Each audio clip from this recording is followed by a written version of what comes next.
when my daughter-in-law told me, "We got married yesterday," I smiled instead of crying. I smiled because, in that moment, I didn't want to show the hurt. But inside, it felt like the floor had disappeared beneath me. I had spent weeks, no, months, imagining this day, thinking I knew everything about my family, about my son, and about the life we were all building together. And then, just like that, a truth I didn't see came crashing down quietly, almost too softly to hear. But the impact was deafening. I remember standing there, in the small kitchen where I had washed dishes countless times, where the sunlight always fell just the way I liked it in the morning. I remember her words repeating in my head, over and over, like a whisper that refused to leave. Yesterday. How could I not know? How could no one tell me? And yet, when I looked at her face, I saw no malice, no anger, only a calm certainty that she was sharing something ordinary to her. Ordinary. While for me, it was everything. And I think that's what hurt the most. Not the secrecy, not the surprise, but the quiet way life had moved on without me noticing.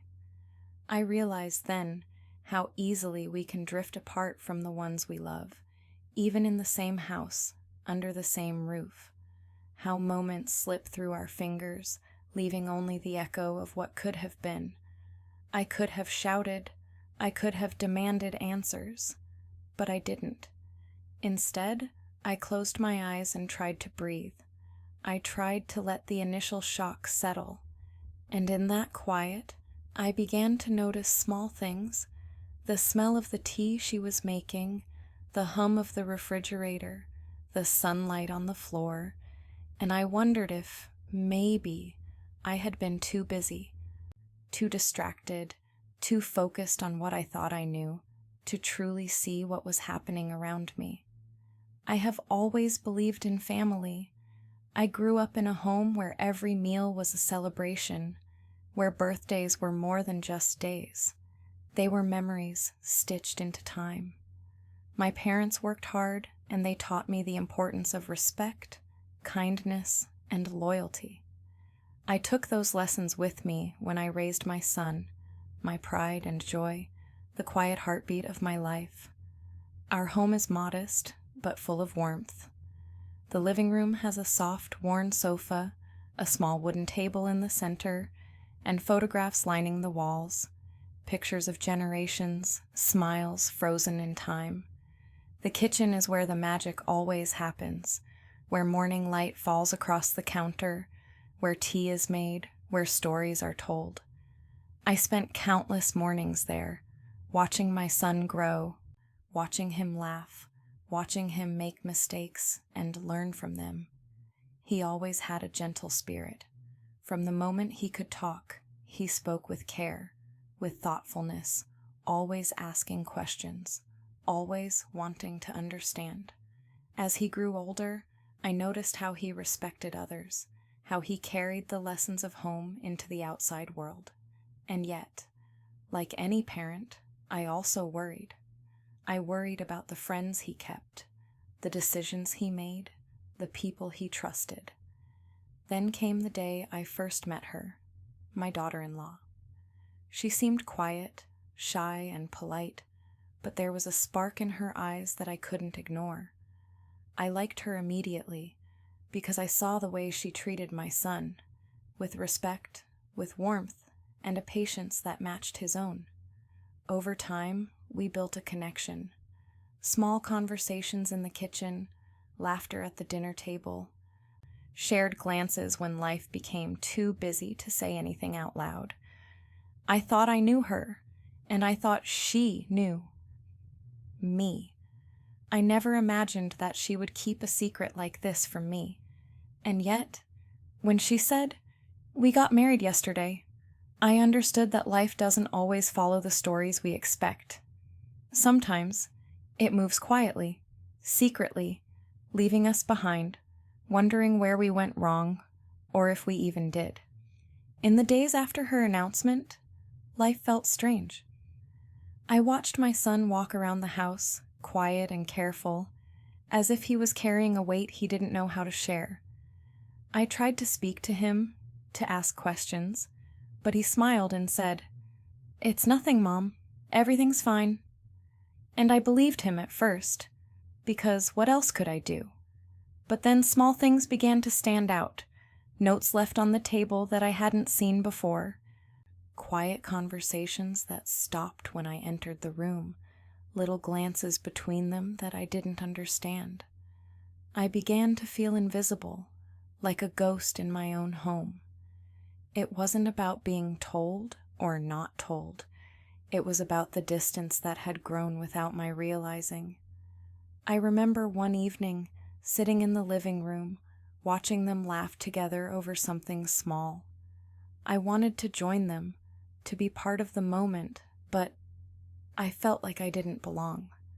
I thought about all the mornings we had shared, all the lessons I had tried to teach my son, and I wondered if I had failed in some way. The tension wasn't loud. It wasn't shouting or anger. It was quiet, like a slow drip of water that eventually erodes stone. I began to question my place in my own family. Was I too controlling, too careful, too unaware? I didn't know, and the uncertainty was unbearable. And then came the moments that hurt the most, when I realized they didn't think to include me in small celebrations, small decisions, small joys. It wasn't malice, I knew that.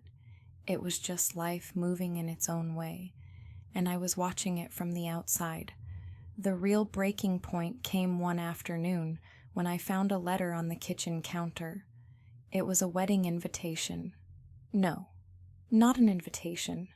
A notice, a small note they had left, assuming I would understand. "We hope you're happy for us," it said. No explanation, no conversation, just words that cut sharper than any argument could have. I held the paper in my hands and felt a wave of sadness, anger, and regret wash over me. I thought about all the years I had spent raising my son, all the moments I had shared with them both, and I wondered if they even realized how much I loved them, how much I wanted to be part of their happiness. I didn't confront them immediately. I needed time, space to think, to breathe. I walked around the house, noticing the small details I had always ignored, the scratches on the table from years of use, the old calendar on the wall, the faint smell of spices in the kitchen. And I realized something. This wasn't about betrayal. It was about growing up, about independence, about life moving forward in ways I couldn't control. That afternoon, I cried quietly in my room, not out of anger, but out of sorrow.